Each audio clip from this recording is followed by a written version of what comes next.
Back now at 7:43 with a new wrinkle to a question that's being asked more and more these days. Is college worth the investment? Well, meet the Hackademics, a new culture of students who made this video to explain what they're all about.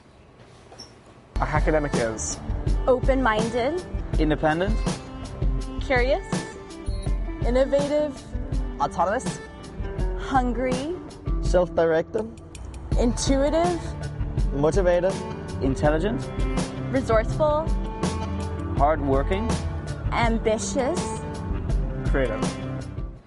Dale Stevens is the author of the new book, Hacking Your Education. Good morning to you. Good morning. Thank you. Well, Hackademic may be all of those things, but they're also somebody who didn't go to college and doesn't have a traditional education. Explain your theory of the case.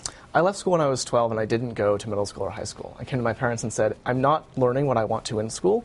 I don't feel challenged. I want to do something else. And although my mom was actually a public school teacher, my parents believed in me enough to allow me to take my education in my own hands and said, hey, it's your life. If you want to try something else, you have the freedom to do so. That's pretty amazing. At 12, you leave school. As you say, your parents, I guess, slowly got used to the idea. But what's your basic pitch here? Why isn't it worth it to get a traditional education? It's worth it for everyone to think about whether or not they should go to college because there's a high opportunity cost. The cost of college is rising out of control. It's up 350% since 1980. The average student now graduates with $27,000 in debt. And unemployment rates among youth are at their highest levels since the 1950s.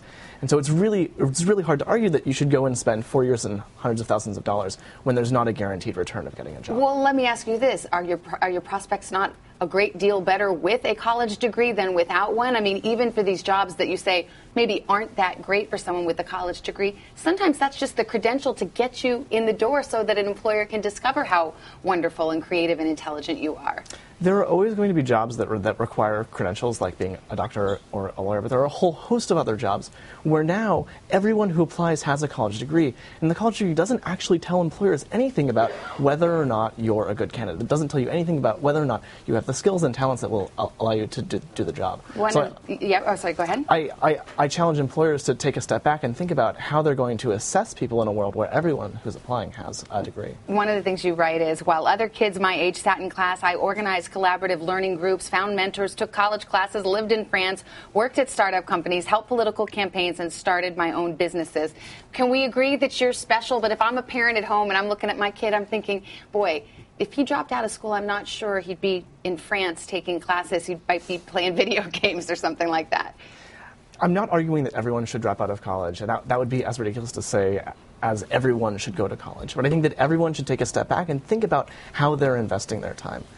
Because time is priceless, and I think that you need to think consciously about how you invest your time so that you can be actively learning as much as you can. Well, it's an interesting thing to think about, definitely.